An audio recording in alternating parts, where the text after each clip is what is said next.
Welcome to the Artist Impact Podcast, helping you gain confidence, grow your talent, and advance your impact. Here are your hosts, Paul Gibbs and Nate Miller. All right, welcome back, guys, to another episode of the Artist Impact Podcast. This is episode, what is this, Paul? Episode 29. 29. Although, who's counting? Well, we are. Yeah, we are. We're counting. 29. As I said last time, if you guys are new to this program, because we had a little bit of a hiatus, but we're back now. Yep. All of the previous podcasts are out there, all 28 episodes, so go back and listen to the entire catalog and catch up on all that great content. And keep with us as we bring out even more great content moving forward. Yeah. A lot of good stuff there, folks, and we want to share it with you.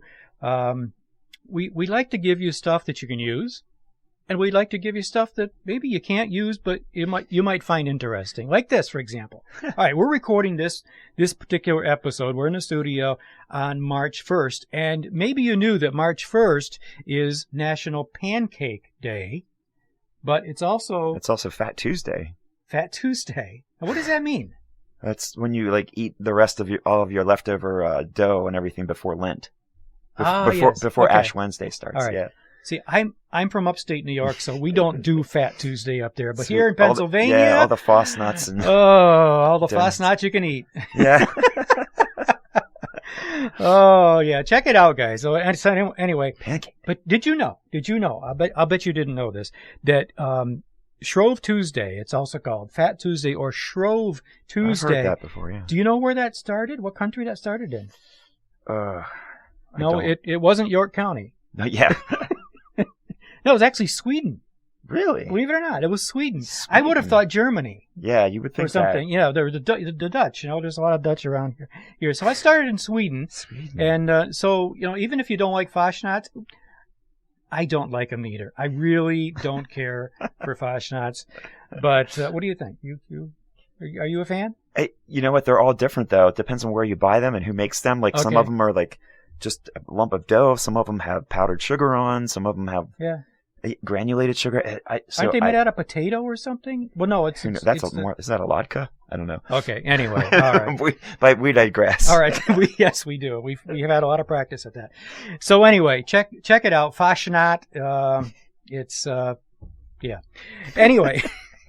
Tomorrow, the Hills are alive in 1965. Oh, wow. The Sound of Music. Yeah, the Hills are alive.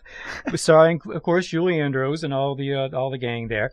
And it went on to win 5 Oscars at the Academy Awards, including Best Picture. That was on March 2nd in 1965. Yeah. How many of you seen that every year since? No. Okay. My little sister had that on VHS tape. I think it had two tapes. Two tapes? Because it was so long. Yeah. Oh, great movie though. It was great. Yeah. Anyway, so that's all the news that's fit to talk about, and we may have more. But so what do you want to start with? Oh my goodness. Well, all right. Let's ask that.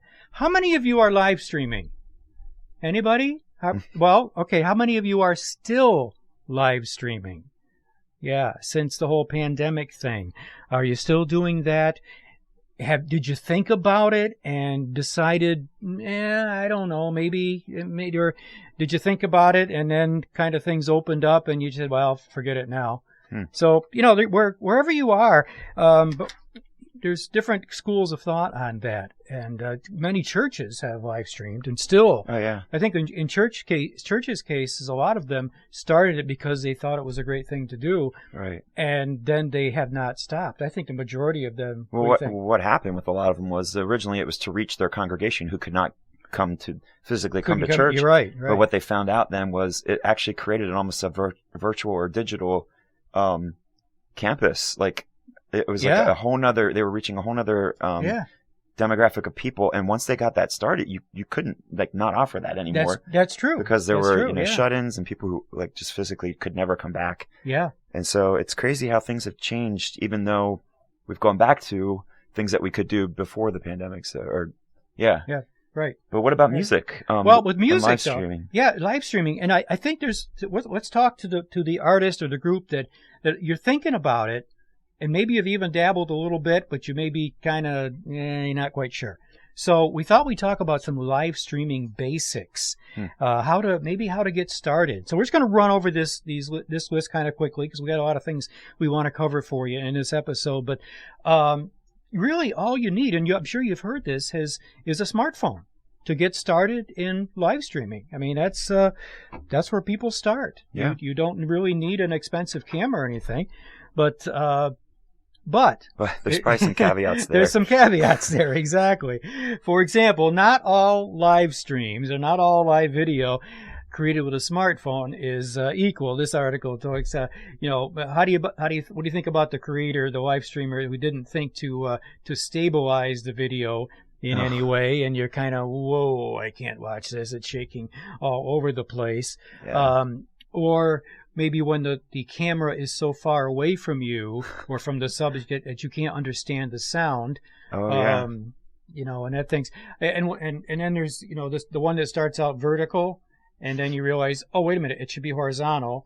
And it doesn't flip even though you turn the camera so you're sidewards then. Exactly. Yeah, someone once said the end of the world is going to be filmed in portrait, portrait mode like this because of all the cell phone usage. Yeah. But it's true, yeah. If you're going to do a video, turn it sideways so that you're in landscape. Right. So we don't mean to put anybody down because we've all made these mistakes ourselves. Yeah. Okay, so that's but the purpose here is to help do it a little bit better. So first of all, stabilize your shot. Get your cell phone on some kind of tripod. And they're fairly inexpensive. Yeah. And there's tons of them out there. Just go on Amazon. Yep. We could even, maybe in a future episode, suggest some. But put a link down there. Yeah. We won't be able to do that this time. But a tripod, whether it's a floor standing tripod or one on a small one that you can just stabilize your phone a little bit, and that frees up your hands, unless you're podcast, or you're vlogging, of course, that's a whole different story. But and then the audio. So let's talk about audio. I mean, most smartphones have got a pretty good microphone on them, and if you're close enough to it, you'll probably get some decent audio.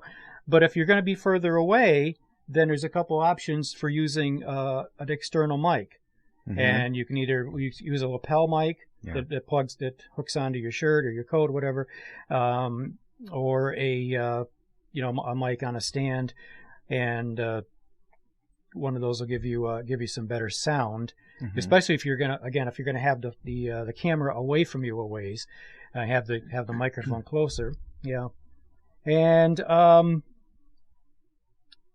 microphones, yes, and a mixer, Now we're getting a little bit further in.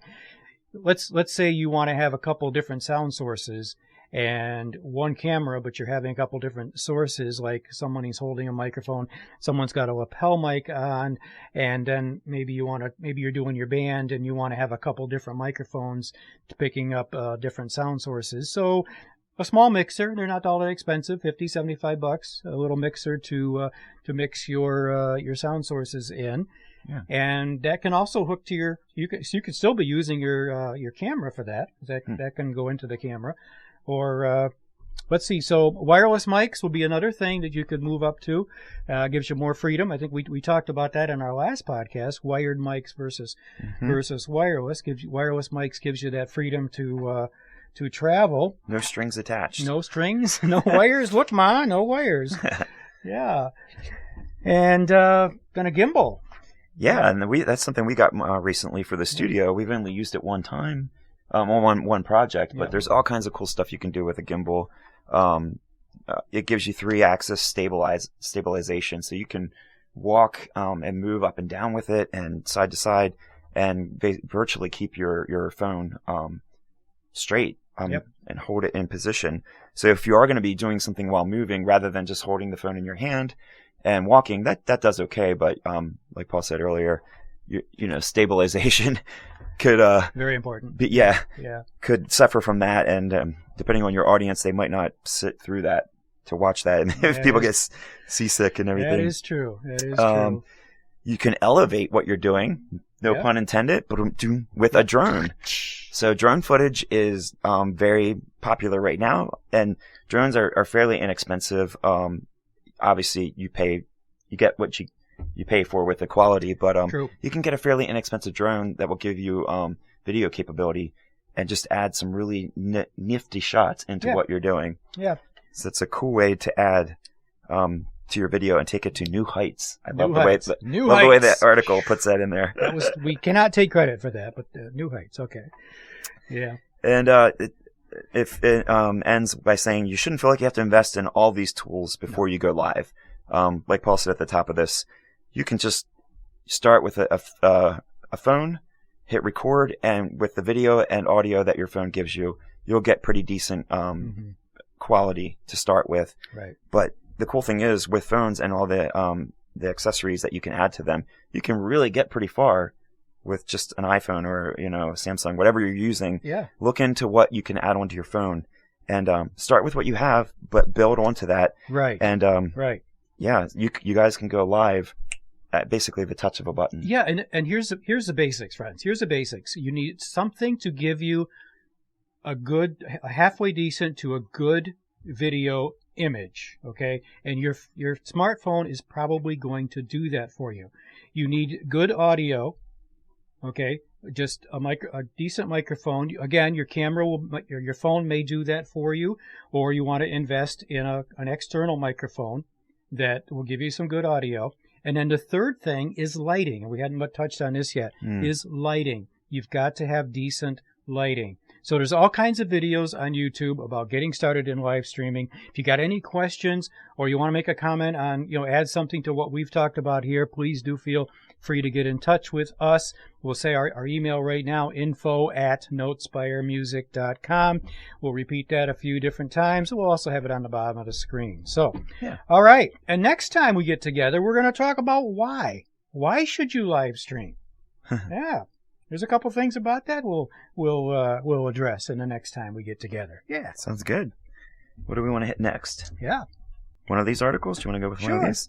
Sure. All right. So this article comes from we got so much we can't choose. I know, right? We have so much information for you guys. So this comes from the March and April 2022 issue of Acoustic Guitar by Jeffrey Pepper Rogers. What a great name. Oh, yeah, cool. Jeffrey Pepper Rogers. Yeah. And it's 12 tips for learning songs from recordings. So I kind of picked this just because it piqued my interest, and showing my age certainly, and and yours too. And mine totally, yeah. Because this is the way that we learned how to play songs by listening to recordings. Yep. So he starts out by saying, for many guitarists now, when they want to learn a new song, the first thing they do is they go to their computer keyboard or their phone. They go on Google and they Google for the chords or the tab for the song that they want to learn. And that's great. There's a plethora of stuff online, but the problem that you'll find is a lot of the transcriptions can be totally full of errors. And I found that myself. I've looked up a song and I got the chords off the internet, and it's usually some shady site that's free, but there's all these web banners and pop-ups, and it's trying to take over your computer. Yeah. And you get past all that stuff and you think, I found the chords for the song, and you play through it and it's like, something's not right. Yeah. And it's just some Joe Schmo in his basement who's trying to figure it out and puts up what he thinks is right. And he also mentions here that oftentimes, even if you see the same information in multiple places online, it doesn't necessarily mean that it's legitimately the true chords. Yeah, right. Because people will just take and copy and reprint the same thing. So, and this is kind of a lost art, I think, for people nowadays, is listening to a recording and reverse engineering it and figuring it out on your own. But that I remember playing stuff on, first of all, cassettes. And then CD. He's not as young as he looks. Yeah. And you play a couple seconds, you pause, and you sit and you try to figure it out, and you play it again, and write down the chords. Yeah, and figuring out the chord progressions and everything. So that's kind of what he's going back to, and he gives you reasons for why you might still want to do that. So here's 12 tips and 12 reasons for learning songs. Actually, 12 tips for how to do this, to learn songs from recordings, rather than going and looking for the information online yourself. So the first thing he says is start with the bass. It's all about the bass, no trouble. So the reason you want to look at the bass notes first... I have so much trouble with bass. Yeah. The reason you want to look for the bass notes is usually that's going to point you to the chord progression for the song. So it's not only what you hear the guitarist playing, whether it's the acoustic or the electric, but listen into what the bass player is playing. it's not always the case, but usually they are playing the root note of the chord progression as it's moving through the song. So that will give you the root chords of the chord progression that you're looking for. So listen to the actual bass player first, and that's a good key to learning the chord progression. After that, he says, listen for the open strings. When you play a chord voicing that has open strings on a guitar, it has a distinctive sound to it rather than, like, say, a bar chord. And you can learn to pick that up by ear, even if someone's playing with a capo on up the neck. If they're playing a G chord, an open G chord, and they're fretted on the 3rd fret, you can still hear that open string ringing. So when you're listening to the recording, listen for certain notes that sort of ring out. And that will give you a hint at if they're playing open chords or bar chords. And also if they might be using a capo on the net, or alternatively, they might be using an alternate tuning or both. So that can get a little tricky, but start with that. Next is find out what's on top. So he said start with the bass, that's the lower notes, and then listen for the higher notes in the chords. So that would be like the 1st, 2nd, and 3rd string on your guitar. Again, listening for key characteristic chord shapes like G's and D's. They're very characteristic, and you can recognize them pretty quickly. And he even says, just like before, even if someone's using a capo up on the neck, you can usually pick out that shape just by ear. Especially with a D chord. Yeah. When you know that when you're hearing that in a D, it's an F sharp. When you're hearing that string on top, that's a D chord. Right. Or that voicing. Yeah. And that's great for ear training too. I mean, a lot of this has to do with ear training when you're listening to recordings to learn. After listening for shapes, he says look for diatonic chords. So it's getting a little bit into music theory, but diatonic chords are the chords that fit within the key that you're playing in. So it's usually the 1, the 4 and the 5 chord, maybe the 6 minor chord. So if you're in the key of G, you have G, C, D, and E minor. Those are the 4 main chords that are used in chord progressions in the key of G. And you'll start to learn progressions that just follow that pattern. So most songs will stick to diatonic chords unless you get into something that's, jazz or rhythm and blues. Occasionally pop music will throw one in just for something different. But if you learn the diatonic chords first, that will take you a long way. I'll tell you, we had it real easy in the quote-unquote old days because every song had the same 4 chords. If it was C, A minor, F, and G, and you could play 100 songs with that same. Yeah, I mean, that still happens today, especially in pop music. Yeah. After that, he says try common tunings. So most people are going to be playing in standard tuning. So if you're in guitar, you're tuned to E. But if you think there's an alternative tuning that's going on, start with the most common ones. So he says drop D would be first to check. Then after that would be dadgad, then open D, and then open G tunings. Those are the first 4 that would typically be used after standard tuning. And then he also reminds you that sometimes there are lowered versions of standard tuning. And I've seen this before. I've actually bought songbooks for albums that I liked to learn them, and find out that the recorded version was tuned down a half step. Yeah. Like all of the strings, they're playing open strings, but they tuned them all either down a half step or a full step for the recording. And it's really annoying when you think you go to play the song, you're like, why can I not match what I hear on the recording? It's because they detuned it. And there's probably a myriad of reasons why they do that, but just watch out for that, because if you can't seem to find what they're playing just by playing along, they may have detuned them. And he gives a couple examples here, which I think are pretty cool. He says generations of guitarists have been thrown off by the fact that Paul McCartney played a guitar tuned down to D on the song Yesterday. So all these people trying to learn this song could not figure it out because they didn't realize he detuned his guitar. And he says John Fogerty did the same thing on Proud Mary and also Fortunate Son. That's why you couldn't figure it out. That's why we always played Proud Mary in C. I wish I had $1 for every time I sang Proud Mary. Wow. I'd be retired. But that's why that was a stretch. Yeah. To reach those. Now I know why. Yeah, isn't that interesting though? Yeah, okay. Next he says check live videos, and this makes so much sense. I mean, and make sure you find the original people who are performing these songs. If it's a band or an artist that you want to learn their song, look for videos of them on YouTube of them actually playing. Yeah. You don't want to get to some guy sitting on his bedroom, on his bed, who's playing it because he might not be playing the right chords.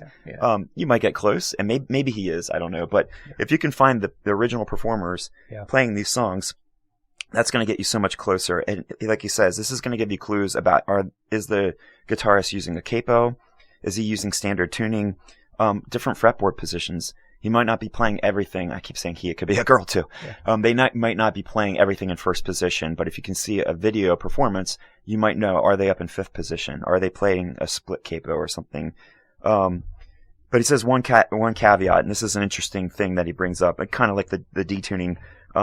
Live and studio versions may not be the same. That's right. And he brings this up. He says, like, sometimes people, when they record in the studio, will play one thing, but then when they go play live, they do a simplified version just because it's not as easy to play the studio version live, or they have an altered studio guitar set up.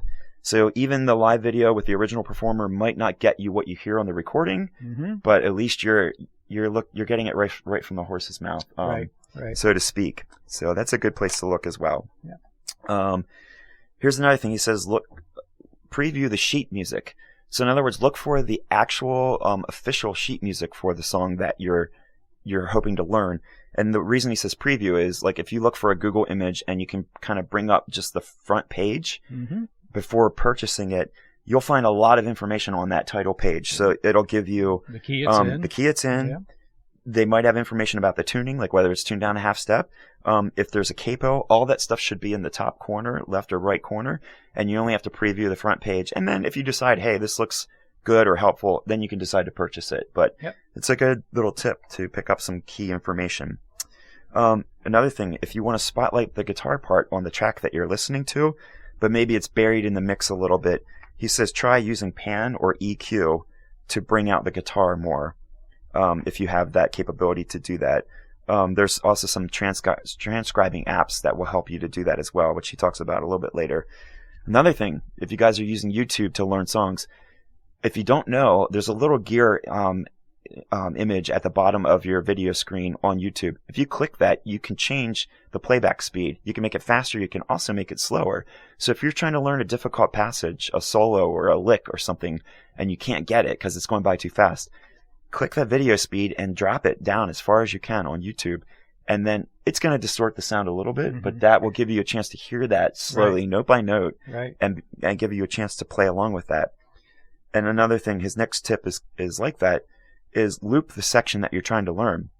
To break down complicated songs into bite-sized pieces, take the section that you're trying to learn and loop it. If you have a recording software, you can easily do that there. There's other apps that might give you the opportunity to do that as well, but that's a great way to practice a passage over and over again until you can get it.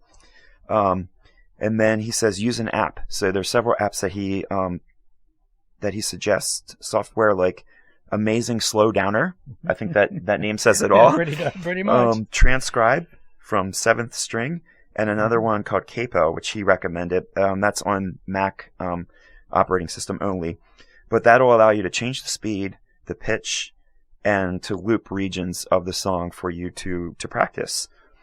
And then he finally closes the article out by saying that even if you never manage to play the song just like the record, you're going to pick up so many valuable tips and skills just by going into this song and tearing it apart and learning how to play it, better than just like, Googling your chord chart. You're really going to learn how the song is put together and the original way to play the chords, the chord voicings, all those things, rather than just taking like a simplified version that somebody put together. So some cool ideas there. And like I said, it's sort of a throwback to our era when we had to learn everything. We didn't have the internet to look everything up. Nope, that's for sure. First bands I was in, songs by the Beatles, the Monkees, Stones, things like that. It was by the 45. Record the 45 on a cassette and then just play section by section. Write down the words, write down the chords, figure out the chords, which sounded good. Yeah, we had to write down the words too. That's right. Yeah.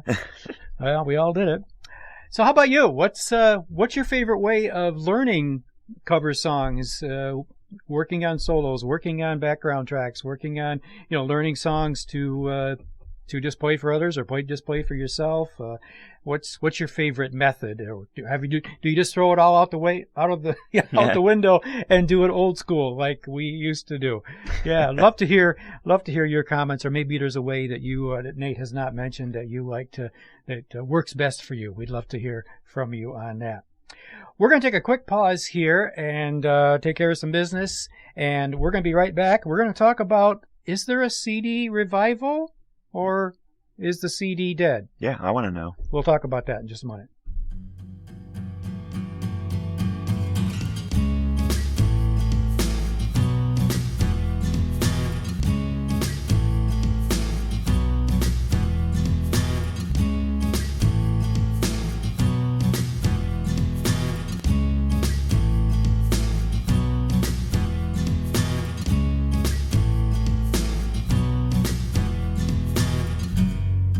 And we are back with number 29 here. Hope that you folks are getting something out of this, because we are getting a lot out of it ourselves. Actually, we learned by doing this research. Oh, yeah. Finding amazing things like Shrove Tuesday started in Sweden. Anyway. And then unfortunately, we can only give you guys the highlights. Like, there's so much information out there, but we hope this is enough to just like get your appetite started, and yeah. You can dive deeper if you like. Right. If anything you guys, first of all, anything you want us to talk about that we haven't covered, any topic that you'd like to have us talk about, we'd love to hear from you on that. Or if you'd like to hear more about anything that we have talked about, please let us know. Now, here's a big one. We want you guys' feedback on this one. This is an article from I think it's Tony Van Vreen, I believe it is. Tony at CD Baby. And he talks about, is there a CD revival, or is there not? Or is the CD dead? Yeah, with everybody streaming and downloading and everything. Yeah, exactly. So here he starts out with a quote here. It says, this is from Pitchfork magazine. Although millennials may have soured on CDs during the 2000s, the format has devotees among Generation Z. Yeah. For example, Andrea Cacho, a 20-year-old sophomore at New York University, says she and her friends are on the CD wave. Yeah. Why is that? Is it nostalgic? I guess.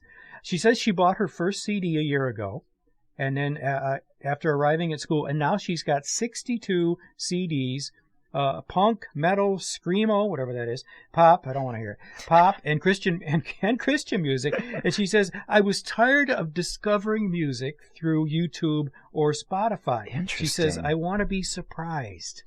Wow. So that kind of makes sense, though, because you think about it, people were listening to everything online is just like one-offs. You're getting singles from all these different artists, but you're not really getting a deep dive of them. I don't know. Yeah. Huh. Yeah, so CDs, it says, in another article here from Rolling Stone, it says, Rob Sheffield, he says, CDs work. They just do. They just work. You pop in the disc, you press play, music comes out. Okay? That's true. That's true. So here's some stats, and you guys be thinking about this. We want to hear from you.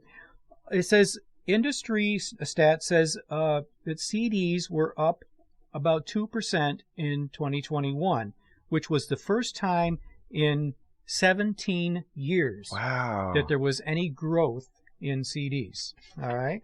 But it goes on. Why? Yeah. Well, the biggest difference is in CDs is that is in artists releasing their own self-released CDs. Indie artists. Yeah. Okay, he says those sales are not tracked by SoundScan or anybody else. All right, unsigned artists, it says, represent 22% of all the CDs sold in the U.S. 22% are unsigned artists, and they in the decline over the last few years, the decline for emerging artists or new artist CD sales have declined much less than for the major artists. All right, and then CD sales among DIY, do-it-yourself artists are slightly, as we said, up in 2021. And, indie artists have always had a hard time getting their physical products, CDs, into stores or distributors. So what do you guys do? What do we all do? We sell them at concerts. Mhm. We give them out. We sell them online on our websites, et cetera, et cetera. And those are not those are typically not tracked. But when they are tracked, a lot of this data comes from CD Baby that They make CDs. they make CDs for independent artists. So so over the past 20 years, the number of retail stores selling CDs has decreased Yeah, I've drastically. seen that. Yeah. Yeah. So where But- are they getting these CDs? Exactly. They're getting them from the artist's website. They're getting them from concerts. Huh. Again, where the sales are not tracked. Yeah. So again, unsigned artists represent 22% of all CDs sold in the United States. And this is interesting over here. I got a couple more interesting things. Mhm. CD unit sales did go up industry-wide in 2021 after a pretty long slide over the past 10 years. Vinyl. How many of you are doing vinyl? Expensive, huh? But, hey, vinyl's coming back. Yeah. Yeah, vinyl is coming back. It's grown significantly from just about nothing 10 years ago. Yeah. That's increasing. But downloads, who would have thought this? Downloads are continuing to go down. Yeah, that surprises me. Declining downloads. Yeah. Yeah, but I mean, there's something to be said for owning the music. Like, I feel like in the streaming and digital download age, like you have a digital copy of this, like on your phone or whatever. Yeah. Like, you don't really feel like you own the music. But if you purchase a physical CD or even a record, a vinyl, you have the artwork, you've got the liner notes. I mean, absolutely. and you have that, like, this physical piece of something to show for it. Yeah. It's not just ones and zeros. So I think there's something about that. I think there really is. And I think it mentioned Gen Zs, which surprises me that they go back to CDs, but maybe for them that's sort of a novelty because they didn't grow up with them. It's sort of a throwback, and it's something. Yeah, I can see sort of a nostalgia there. Yep. For you and I, maybe, but Yep. it surprises me that Gen Z is into that. Yeah.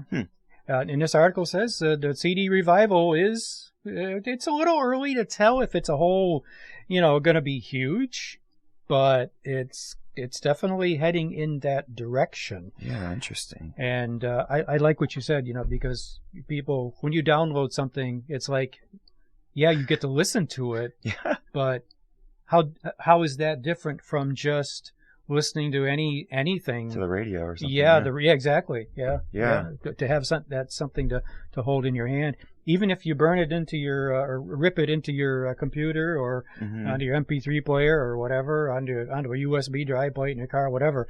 But you've still got that held in your hand. And it's one final thing is again, according to this article, used CD players, which we were all just tossing in the garbage a few years ago, they are getting scarce. Oh, wow. And demand is going up. And this, again, according to this article, used CD prices are on the rise. Who would have thought? I mean, I know it. This is crazy.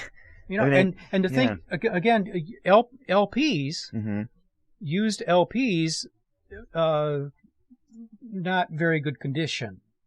So, they tend to be, but a used CD that's 10 years old is probably, if it's not all scratched up, it's probably still going to work okay. Supposedly they degrade over time, but I think it takes quite a long time. Right. Yeah. Right. So, what about you? What we want to know? What you think that CDs are on the rise? Do you think the sales? Do you think CDs will come back? Are you, if you're an artist and you're making CDs, how are you selling them? What has the pandemic done to that? Are you selling your product online?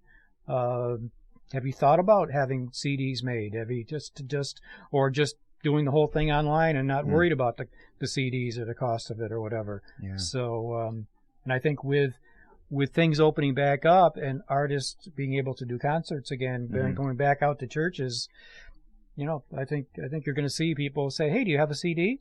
Yeah. We've talked to several artists I know in the past year or two who have been asked by their audience, their congregations, their fans, whatever, "Hey, do you have a CD?" Well, and I still listen to CDs in my car. Cool. I still have a CD player. Cool. Me too.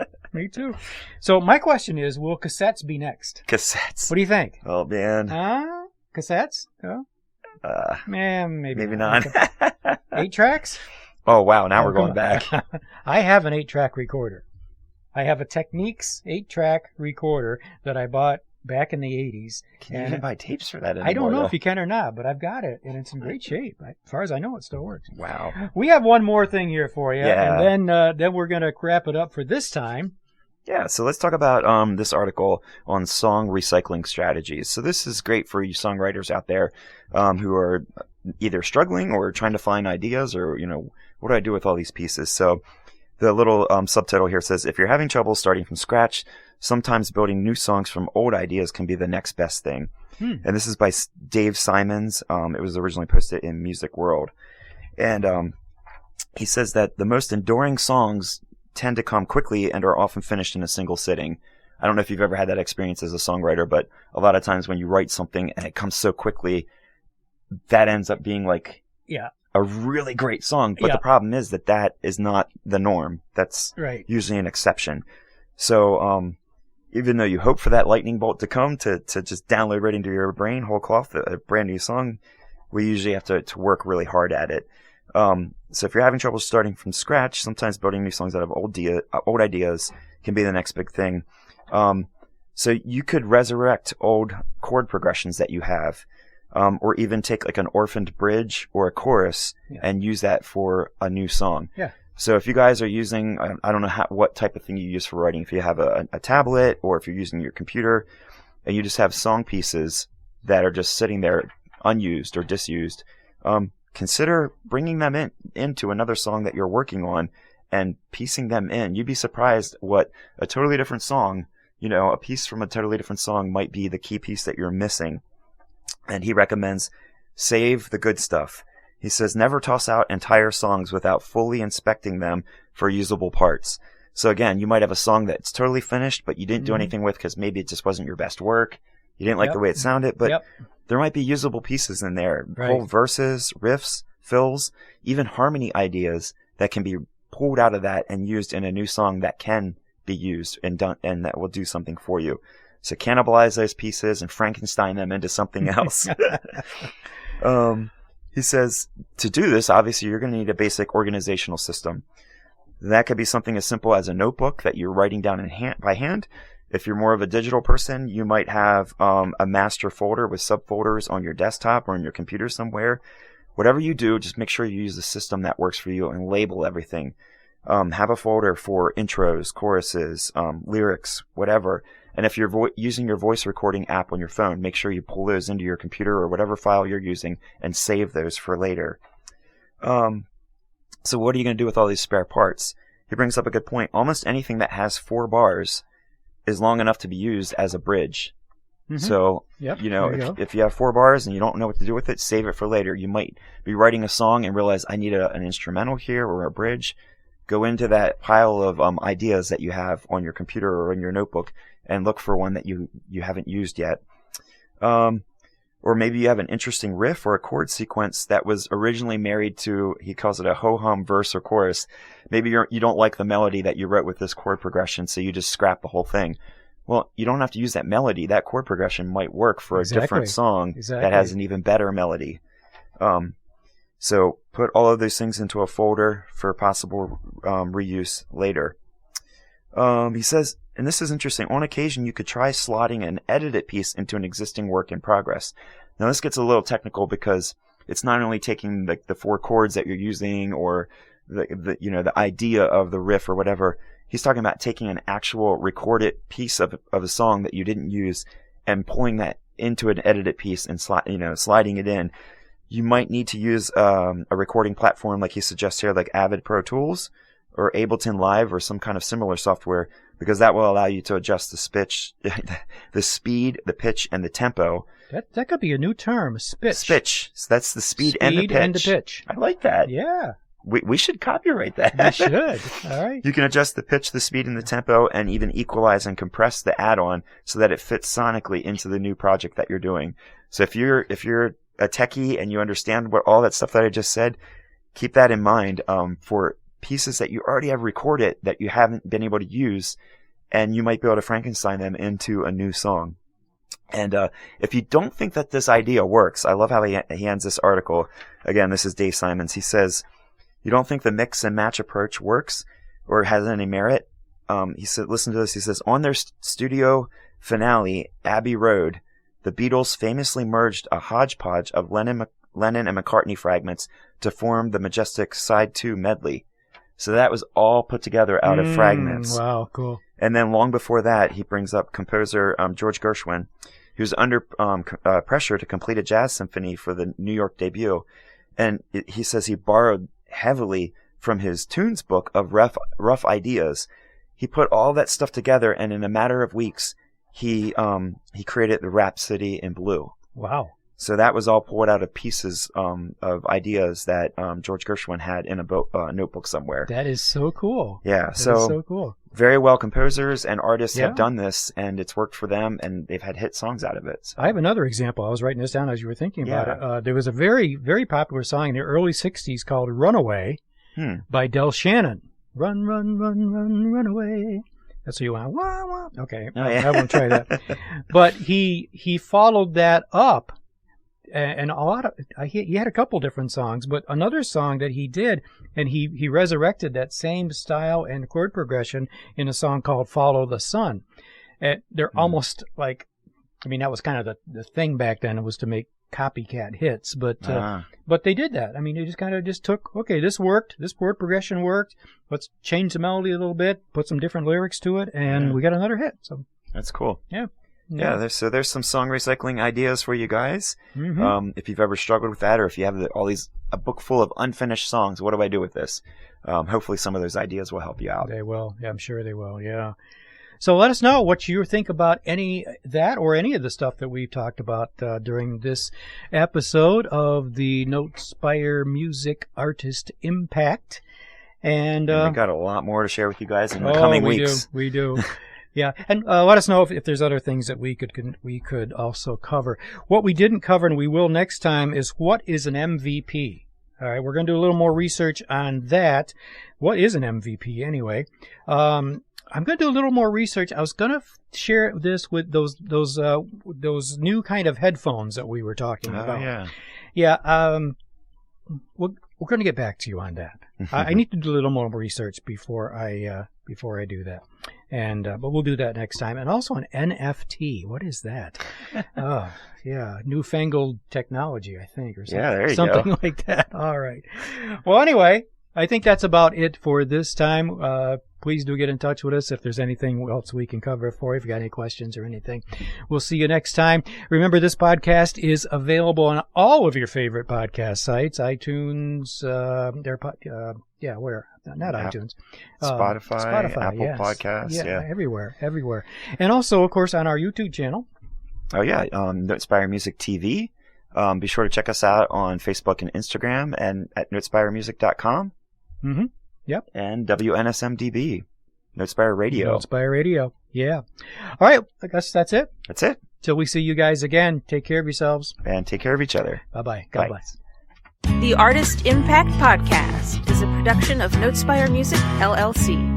At Notespire Music, we empower independent Christian musicians to grow their God-given music potential by refining their craft and extending their music ministry reach through mentorship, training, trusted resources, music production, and artist promotion.